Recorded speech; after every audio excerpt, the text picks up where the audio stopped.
అందరికీ నమస్కారం. సంస్కృత మహాభారతం ధర్మనీతి దృక్పథాలు అనే అంశాన్ని గురించి వివరించుకుందాం. వివరిస్తున్నవారు బాలసుబ్రహ్మణ్యం కలవలపల్లి. వ్యాసం వసిష్ఠనప్తారం శక్తే పౌత్రమకల్మషం పరాశరాత్మజం వందే సుఖతాతం తపోనిధిం.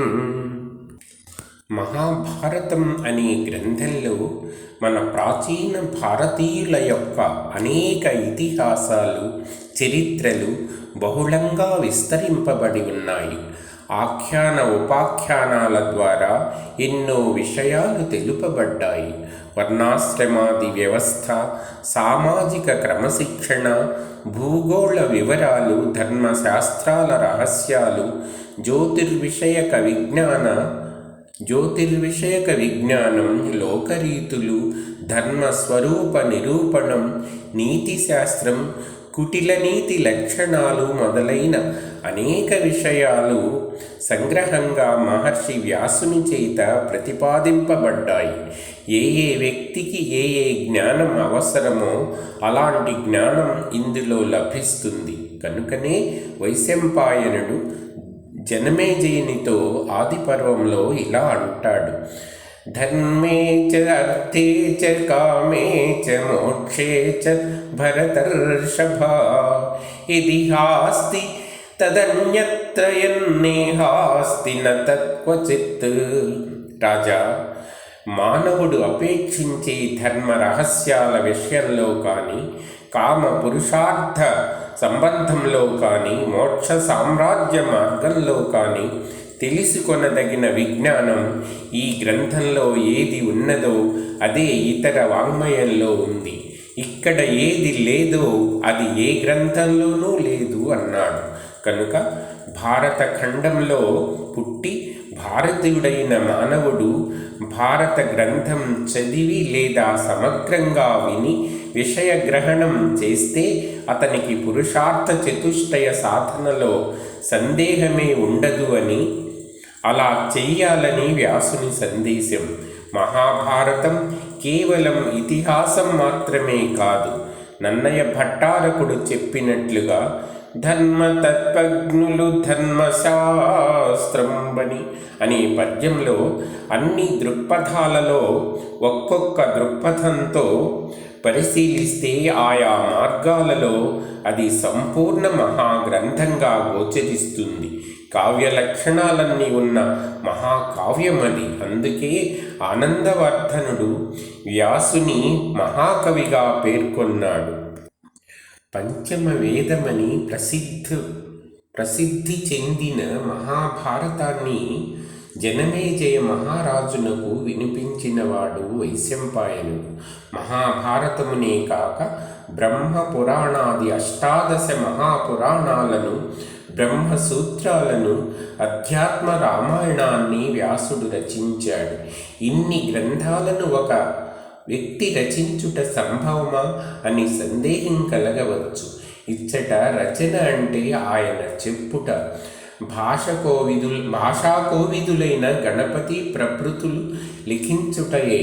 కనుక విష్ణు సన్నిభుడైన వ్యాసుని కర్తృత్వం నందు సంశయించవలసిన అవసరం లేదు.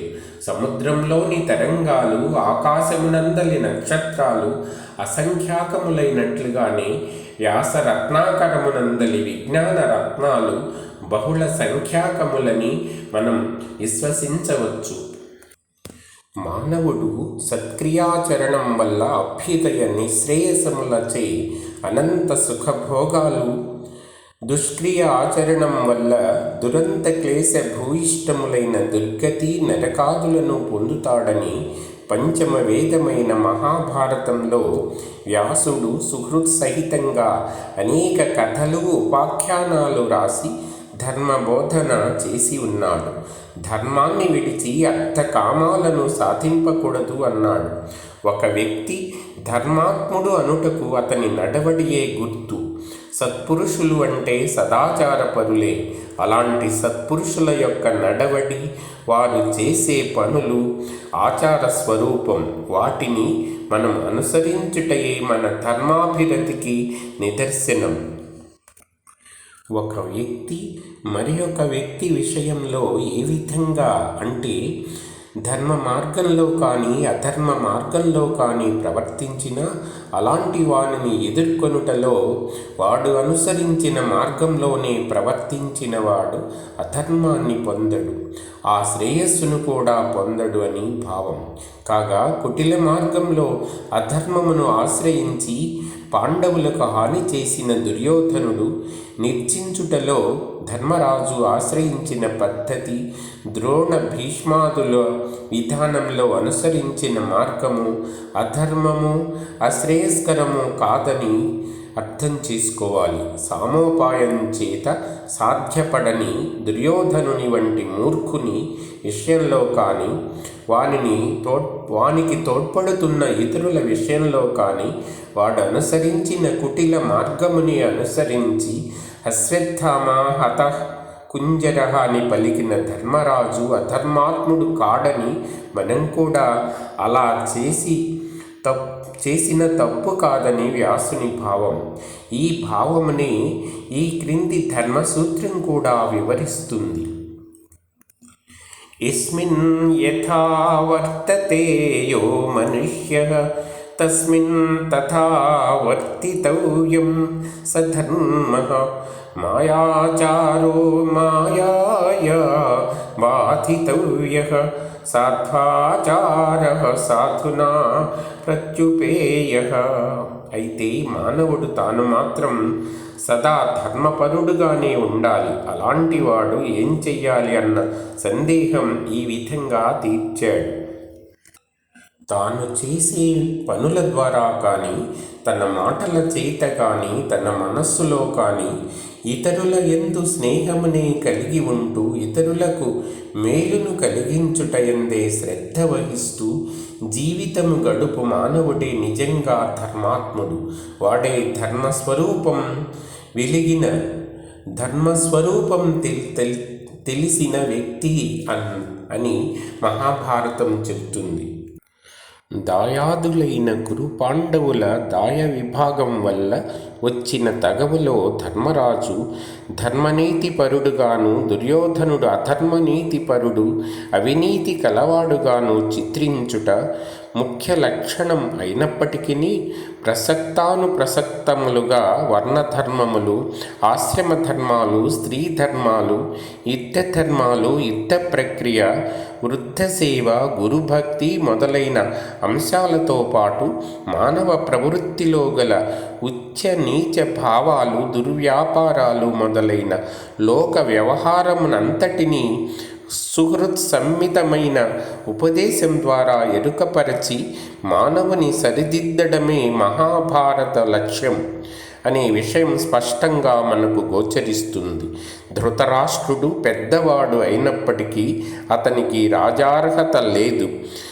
కౌటిల్యార్థశాస్త్రం దాయ విభాగ ప్రకరణంలో పతితః పతితాజ్ఞాతాః క్లీబస్య అసంశాః అని నిర్ణయించబడి ఉంది. అంటే ఆచారభ్రష్టుడై పతితుడైన వాని కొడుకులకు, నపుంసకునికి, బుద్ధి ఏ కొంచెము లేని జడునికి, పిచ్చివానికి, గ్రుడ్డివానికి, కుష్ఠురోగికి కూడా దాయభాగం లేదని సారాంశం.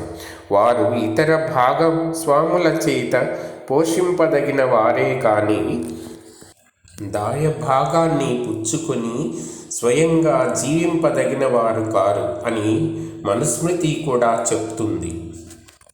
శాస్త్రసమ్మతమైన రాజ్యాధికారం లేనప్పటికీ ధృతరాష్ట్రుడు పెద్దవాడవుట వల్ల అతనిని సింహాసనంపై ఉంచి గౌరవిస్తూ పోషిస్తూ పాండురాజు రాజ్యపాలనం చేయడమే కాక రాజ్య విస్తృతిని కూడా చేశాడు. తాను వేటకై వెళ్ళిన సమయంలో పొరపాటున చేసిన మునిబాలక హత్యారూపమైన పాపానికి ప్రాయశ్చిత్తంగా ఉత్తర కురుదేశమని చెప్పబడుతున్న హిమవత్ పర్వతం యొక్క ఉత్తర అరణ్యంలో వానప్రస్థ నియమాలను పాటిస్తూ ఇంద్రయమాది తేజోమూర్తులైన ధర్మరాజాదులను కన్నాడు.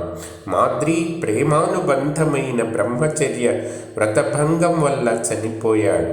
తన వల్ల జరిగిన నేరం వల్ల పాండురాజు మరణించుట చేత మాద్రి కూడా సహగమనం చేసి చనిపోయింది.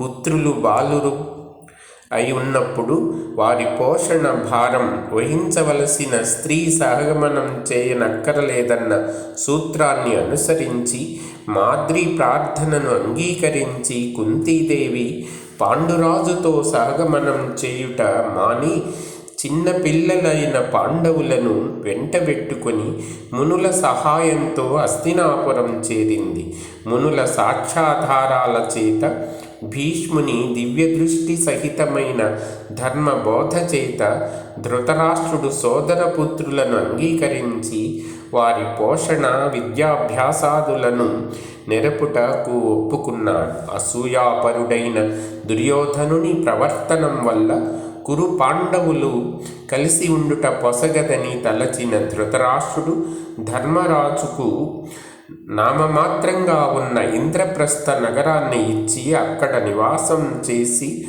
నీ రాజ్యభాగమును అనుభవించుమని చెప్పాడు.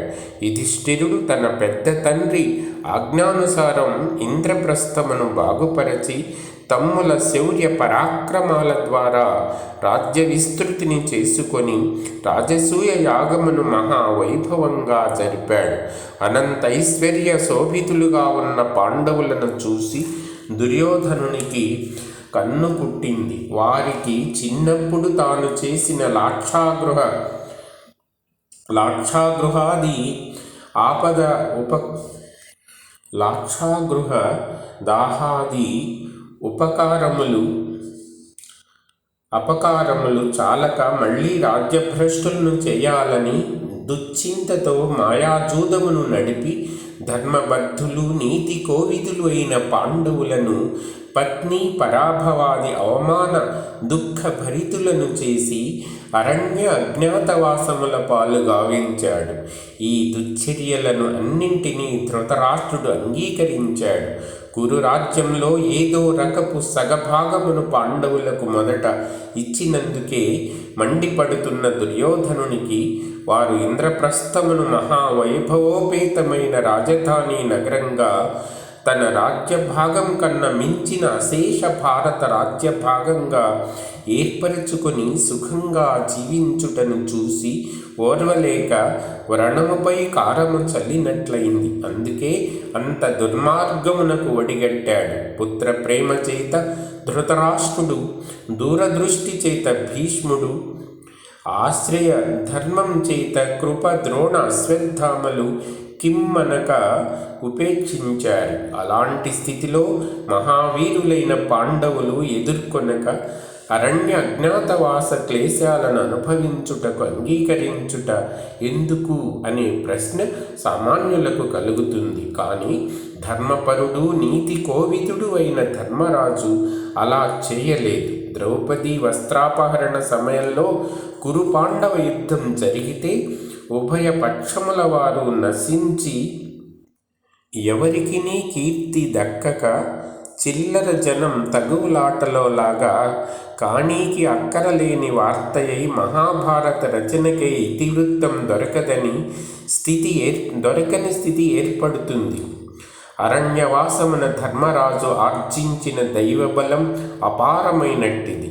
వ్యాస మార్కండేయాది మహామునుల ఉపదేశాల చేత భారత భూభాగంలో గల అనేక పుణ్యక్షేత్ర దర్శనం తాను చేయడమే కాకుండా తన కుటుంబమునకంతకును చేయించాడు. అర్జునుడు స్వర్గ నివాసం చేసి అపార మంత్రబలంతో మహా అస్త్రములను సంపాదించడమే కాకుండా ఈశ్వరుని మెప్పించి పాశుపతాస్త్రం సంపాదించుట కూడా అరణ్యవాస సమయంలోనే జరిగింది. అరణ్యవాసమున కాయకసరులు తింటూ పాండవులు వృథాగా గడపలేదు. దైవ బలమే బలం, ధర్మమే జయం అను ఉత్తమ నీతి మార్గమును అనుసరించి గడిపినారు. పరాభవ క్లేశ దుఃఖ భరితయైన ద్రౌపది శత్రు నిర్దళన కండూభర భుజుడైన భీమసేనుడు అప్పుడప్పుడు తన వద్దకు వచ్చి తన శత్రు నిర్యాతన వాంఛను కోపోద్దీపితులై సోల్లుంఠన వచనములతో పలికినా కూడా వారిని శాంతింపజేసి ఓర్పు వహించమని చెప్పిన యుధిష్ఠిరుని నీతి కౌవిదత్వం చాలా లోతైనట్టిది. అజ్ఞాతవాసానంతరం మహావీరులైన పాండవులు తన కుమారులైన దుర్యోధనాదులను యుద్ధరంగమున చంపి తన రాజ్యమును వశపరుచుకుంటారు అనే భయం చేత ధృతరాష్ట్రుడు సంజయుని పంపి శాంతి ప్రయత్నాలను చేస్తాడు. అయితే ఆ రాయబారంలో పాండవులకు అర్ధరాజ్యం ఇచ్చే విషయం మాత్రం లేదు. సంజయుడు ధర్మరాజుతో, నీవు ధర్మాత్ముడవు, సత్యప్రియుడవు, అహింసాపరాయణుడవు, బంధువధ కంటే నీకు భిక్షాన్నమైన మేలు కలిగిస్తుంది, యుద్ధం పాపకార్యమని వాదిస్తాడు. శ్రీకృష్ణుడు మధ్యలో కలిగించుకొని ఉత్తమ క్షత్రియునికి యుద్ధం స్వధర్మం అని చెప్తాడు.